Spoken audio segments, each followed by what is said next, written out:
Welcome to Student your ultimate destination for all things internship and training related. I am Akhilesh Kushwaha, and today we are delving into a crucial aspect of full stack web development, deploying your Node.js application in production environment. So this is we are going to show you a diagram simply, and there where you can watch. So let's start. So this is the diagram, basic architecture of the web server concept, from where you can send your HTTP request to web, that is www dot, and www dot it's redirect to your VPS. Okay, so this is the basic diagram. What it works. First, client sends a request to internet, that means www. www is also a kind of web server where you send request from client side through your domain. Firstly, it's point to registrar domain name. So इसमें है क्या कि basic ये जो HTTP है ये client के side से www को जाएगा, और www जो रजिस्ट्रार है ये करेगा क्या कि जो आपका www.com या example.com कुछ भी है समथिंग, या कोई भी आपका डोमेन होता है, तो डोमेन क्या है कि वो किसी न किसी एक रजिस्ट्रार से आप लेते हैं.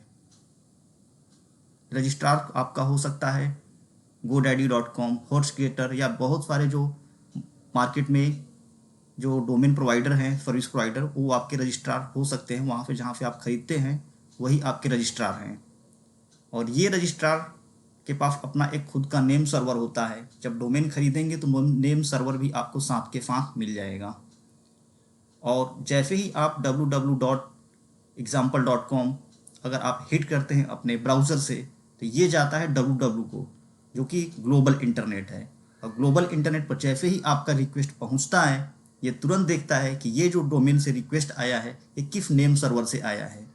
सपोज करिए कि आपका जो डोमेन है GoDaddy पे है, तो जो www है इंटरनेट, ये तुरंत उसको चेक करता है और क्लैरिफाई करता है कि ये GoDaddy से आया है, तो वो तुरंत आपका जो रिक्वेस्ट होता है वो GoDaddy के VPS, GoDaddy के सर्वर पर चला जाता है.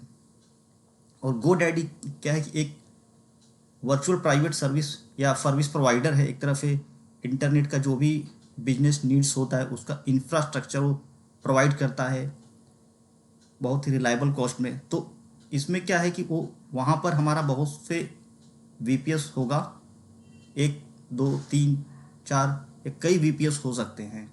और VPS नथिंग एल्स, ये एक तरह का आपका अपना लैपटॉप कंप्यूटर की तरह ही होता है. बस फ़र्क सिर्फ इतना है कि आप इस VPS को रिमोटली, यानी कि कंप्यूटर से अपने ओन लैपटॉप से रिमोट के थ्रू इसको एक्सेस करेंगे, क्योंकि आपका जो VPS प्लेस्ड होगा, हो सकता है सिंगापुर में हो सकता है न्यूयॉर्क में हो, या ग्लोबली जहाँ भी जो आपका सर्विस प्रोवाइडर है, जहाँ जहाँ भी लोकेशन होगा वहाँ पर उसका डेटा सेंटर होगा, और वहाँ पर डेटा सेंटर पर आपका VPS होगा, और आप बैठे हैं इंडिया में, और इंडिया के किसी भी एक लोकेशन से आप उस अपने कंप्यूटर को रिमोट के थ्रू एक्सेस करेंगे.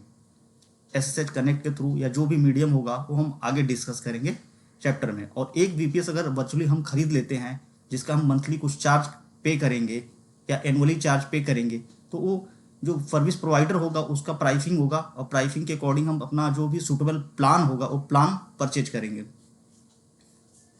इसमें क्या है कि एक VPS पर जब हम VPS परचेज कर लेते हैं, तो एक VPS पर कई डोमेन को हम पॉइंट कर सकते हैं, एक साथ मल्टीपल डोमेन को पॉइंट कर सकते हैं. वो डिपेंड करेगा जो आपने VPS लिया है उस VPS, यानी कि जो एक तरह के वर्चुअल कंप्यूटर आपने लिया है, उस कंप्यूटर का प्रोसेसर कितना है, हार्ड डिस्क कितना है, रैम कितना है, तो उसके ऊपर डिपेंड करेगा कैपेसिटी के अकॉर्डिंग. अगर आपने 1 GB रैम के साथ लिया है तो हो सकता है कि उसमें कुछ ही डोमेन कनेक्ट कर पाए, और वो आपका सर्विस थोड़ा स्लो हो जाएगा. तो आगे हम देखेंगे कैसे स्केलेबल है और कैसे इसको हमारे बिजनेस के लिए सूटेबल है. तो इस वीडियो में जो हमने आपको दिखाया अभी, ये VPS क्या है, VPS का जो डिफिनेशन है यहाँ पर दिया हुआ है, जो वेब सर्वर का कॉन्सेप्ट का. What is the VPS? VPS stand for the virtual private server. It is a virtualized server that act as a dedicated server within a large physical server इसके कुछ बेनिफिट्स हैं जो कि provide करता है virtualisation, dedicated resources, affordability, ideal for various usages. तो ये आप देख सकते हैं। और नेक्स्ट वीडियो में हम देखेंगे कि इसका जो हम अकाउंट क्रिएट करेंगे, तो हम जो अकाउंट क्रिएट कर रहे हैं जो कि किसी तरह से स्पॉन्सर्ड नहीं है, जो कि हम करने जा रहे हैं डिजिटल ओशियन पर। डिजिटल ओशियन पर हम करके दिखाएंगे कि जो आपका Node.js का प्रोजेक्ट होगा, जो कि अगर आप बिगनर हैं, स्टार्टिंग कर रहे हैं फर्स्ट डे 1 से, तो अगर आपने Node.js के कुछ एप्लीकेशंस बना लिया है और लोकल मशीन में रन कर रहे हैं, तो आपके पास एक प्रॉब्लम होगा एक कि इसको प्रोडक्शन में कैसे डिप्लॉय करें।